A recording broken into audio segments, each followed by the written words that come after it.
Novak was having one of those mornings where the universe seemed determined to remind her that she was, ultimately, cosmically insignificant. Her coffee maker had committed suicide in spectacular fashion, her shower had alternated between Arctic and Venusian temperatures, and now, on the one day she desperately needed to be on time, her car refused to start. "Come on, you glorified trash can," she muttered, turning the key for the 7th time. "We've been through worse. Remember that time in Colorado when you got me through that blizzard? This is just a Tuesday in April. Get it together." The car remained stubbornly silent, like a petulant child holding its mechanical breath. Jay slammed her head against the steering wheel, which triggered the horn. Mrs. Kapoor from next door peered out from behind her curtains, likely adding this to her mental dossier titled, "Reasons That Astronomer Woman Isn't Normal." Fine. She'd walk. The observatory was only 3 miles away, and she had exactly 1 hour and 12 minutes before the telescope time she'd fought tooth and nail for would be reassigned to some smug postdoc studying, she shuddered, exoplanet atmospheres. Nobody cared about radio astronomy anymore. Everybody wanted to find the next Earth. As if one wasn't enough of a disaster. Little did she know how prophetic that thought would be. "You're cutting it close, Novak," said Director Chen, checking his watch with theatrical emphasis. "Sorry, car trouble," Jay said, not bothering to elaborate as she rushed past him toward the control room. "Don't worry, I won't waste a single minute." "You better not. The board is already questioning the allocation of resources to your, what are you calling it again?" "The Deep Fringe Survey," Jay said, suppressing the urge to roll her eyes. She'd explained this at least 17 times. Looking for non-random patterns in the cosmic microwave background radiation at the edges of the observable universe. "Right, hunting for messages from God," Chen said with a smirk. "Or advanced extraterrestrial civilizations, but sure, let's go with your pithy reduction." Jay had been chasing the same theory for 5 years now. The universe's background radiation, the echo of the Big Bang, shouldn't contain patterns. It should be random noise, cosmic static. But she'd found something. Tiny irregularities.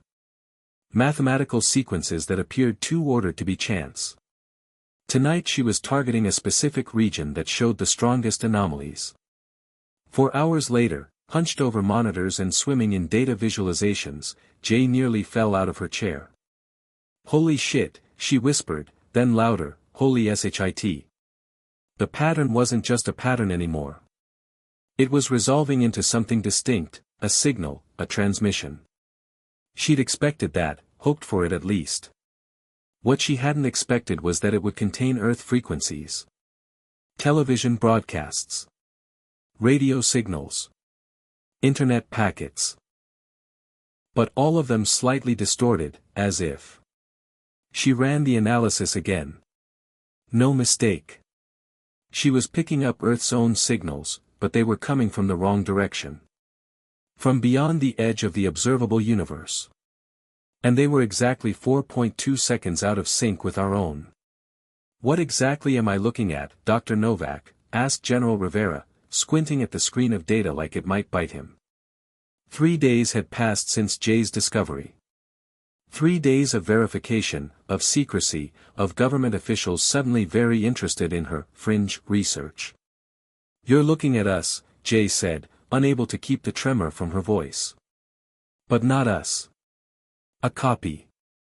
An exact duplicate of Earth and all its broadcasts, all its signals, existing somewhere that should be physically impossible." "You're suggesting this is proof of a parallel universe?" asked Dr. Wainwright, the quantum physicist they'd flown in from MIT.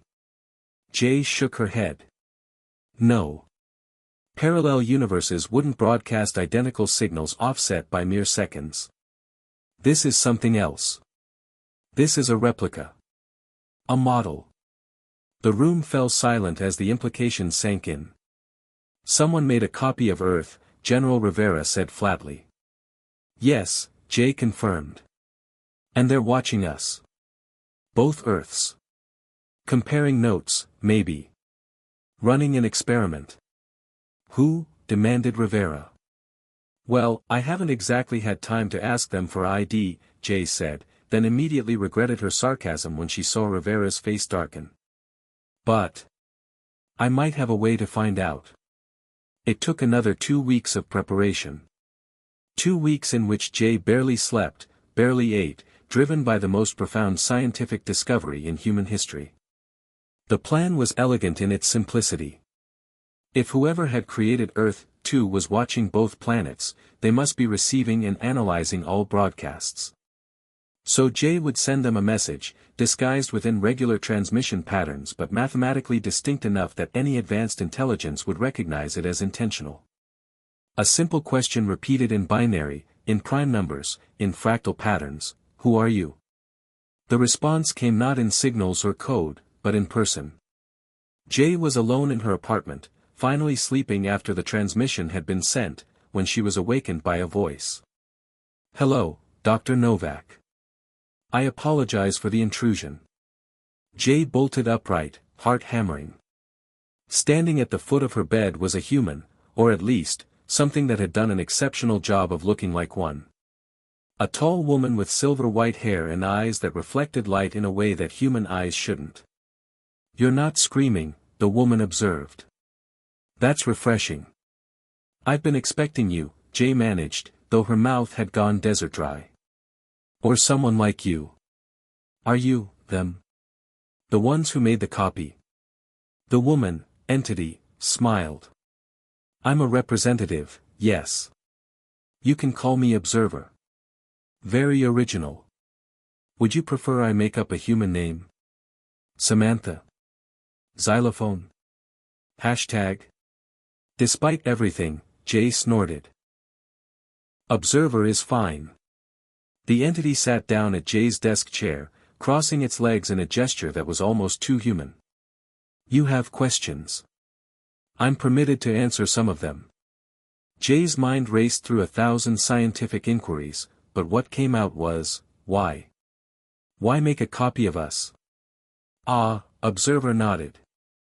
"The simplest answer is, to watch. My civilization is very old, Dr. Novak. We've long since solved the problems of survival, of energy, of physics as you understand it. What interests us now is development, the patterns of growth in intelligent species. So we're your ant farm." Observer tilted her head.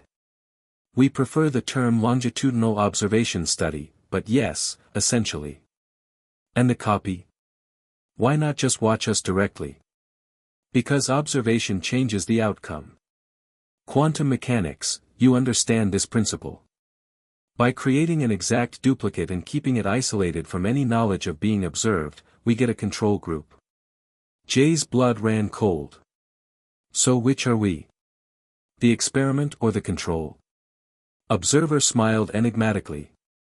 "That would be telling. Are you interfering? Changing things?" "No. The purpose is to observe natural development. Any interference would invalidate the results." Observer stood suddenly. "I've said enough for now. I'm already breaking protocol by appearing to you." "Wait." Jay said desperately. "Why me? Why reveal yourself at all?" Observer paused at the window, silver hair glowing in the moonlight. "Because you asked. Most species never think to look beyond their own existence. They never notice us. The fact that you did, that makes you particularly interesting to watch." And then she was gone, leaving Jay alone with the most dangerous knowledge in human history. Because somewhere out there, beyond the edge of everything, there was another Earth. Another Jay Novak. And neither of them knew which was real and which was the copy. Neither knew if they were the subjects or the controls in a cosmic experiment. And now Jay had to decide, did humanity deserve to know they might be nothing more than a reflection in an alien petri dish? She looked out at the night sky, suddenly aware that someone somewhere was taking notes on what she would do next. 2 days after Observer's visit, Jay still hadn't told anyone. The knowledge sat like a tumor in her mind, growing and metastasizing until every thought circled back to the same question: what was the right thing to do? Tell the world they might be a glorified science project. Fantastic way to trigger global panic and probably get herself committed. Keep it secret. Potentially deny humanity a revolutionary paradigm shift in understanding our place in the cosmos. Jay paced her living room, muttering to herself. Great options. Worldwide existential crisis or cosmic gaslighting. Her phone buzzed. It was Chen. Again. Novak, she answered tersely. Where the hell are you? The NSA guys are here, and they're asking questions I can't answer. I'm working from home. Bullshit. Something happened during that transmission, didn't it? They're saying the signal pattern changed afterward. Jay froze. Changed how? How should I know? I'm just the guy whose career is on the line if you don't get your ass in here. She hung up and immediately pulled up the observatory's remote access portal. The data was unmistakable. The 4.2-second delay in the duplicate Earth's transmissions had changed. It was now 3.8 seconds. Which meant the two Earths were no longer in sync. Shit, Jay whispered. We diverged. By the time Jay reached the observatory, the place was crawling with government types in suits pretending not to be government types in suits. She's here, Chen announced, looking relieved and annoyed in equal measure. General Rivera emerged from the conference room. Dr. Novak. You've been difficult to reach. Had some thinking to do, Jay said, eyeing the small army of analysts hunched over workstations. Looks like you've made yourselves at home. National security trumps academic courtesy, Rivera said without apology. Your discovery has evolved. We need answers. She followed him into the conference room where Dr. Wainwright was frantically scribbling equations on a whiteboard. The divergence is accelerating, he said without preamble. The delay delta is now 3.4 seconds and decreasing. At this rate, the signals will cross in approximately 19 hours. Cross? Jay asked. What does that even mean? Wainwright turned, chalk dust covering his fingers. It means Earth, too, is now ahead of us. Their broadcasts are from our future, and the gap is closing. Jay felt the blood drain from her face. That's not possible. It violates causality. Evidently not for whoever created this experiment, Rivera said grimly. Dr. Novak, we need to know everything. No more holding back. So she told them. About Observer. About the experiment. About being the ant farm. When she finished, the room was deadly silent. You're telling me, Rivera said slowly, that aliens created a duplicate Earth to watch us like some cosmic reality show, and you decided to keep this to yourself? For 2 days, yes, Jay shot back. While I processed the fact that everything we know might be a controlled experiment. Sue me for taking a weekend. Dr. Wainwright cleared his throat. If what the, observer told you is accurate, then the signal divergence is concerning. It suggests the experiment parameters have changed. Or, Jay said quietly, it means one Earth now knows it's being watched, and the other doesn't. The implications hung in the air like smoke. We need to contact them, Rivera decided. The other Earth. Jay stared at him. How exactly do you propose we do that? The same way you contacted the aliens. A directional transmission. That's insane, Jay protested. Even if we could reach them, what would we say? Hey other Earth, you might be a lab rat. We warn them, Rivera said firmly. Because if they're ahead of us temporally, they might know something we don't. Something coming. It took 12 frantic hours to modify the deep space array to target the precise location of Earth, too. 12 hours in which the signal gap continued to shrink. 2.1 seconds. 1.7 seconds. 0.9 seconds. We're ready, the lead technician announced. Jay took a deep breath and stepped up to the microphone. What do you say to yourself in another reality? What warning could possibly matter? This is Dr. J. Novak of Earth, Earth 1, I guess. We know about the experiment. We know we're being observed. If you're receiving this, your reality is. The monitors suddenly flared with activity. We're getting a response, the technician shouted. It's. Christ, it's already incoming. The speakers crackled, and then a voice, her voice, filled the room. This is Dr. J. Novak of Earth. If you're receiving this, stop the transmission immediately. They're not just watching anymore. The divergence was deliberate. There. Static cut through the message, followed by sounds of commotion, shouting. Started 2 weeks ago. Mass hallucinations, then the architecture changes. Buildings rearranging overnight. They're testing how we. More static. Then her counterpart's voice returned, desperate now. Not just observing. They're measuring our response to manipulation. Gaslighting on a planetary scale. You need to. The transmission cut off completely. Everyone in the control room stared at Jay, who felt the weight of 2 worlds suddenly on her shoulders. Get it back. Rivera demanded. Signal's gone, sir, the technician said. And, the temporal offset is gone too. Both Earths are in sync again. They cut the connection, Jay said hollowly. Observer said they weren't interfering, but that was a lie. They're not just watching us. They're playing with us. That night, Jay sat alone on her apartment roof, staring at stars that now seemed less like distant suns and more like the observation lights on a massive laboratory ceiling. I know you're listening, she said to the empty air. I know you're watching both of us right now. Nothing answered, but she continued anyway. Here's what I don't understand. If you're so advanced, so beyond us, why bother with all this? What could you possibly learn from tormenting lesser beings? The air shimmered, an observer appeared, sitting beside her on the concrete ledge. We're not tormenting you, Dr. Novak. We're helping you evolve. By gaslighting an entire planet? That's your idea of help? Observer sighed, a surprisingly human gesture.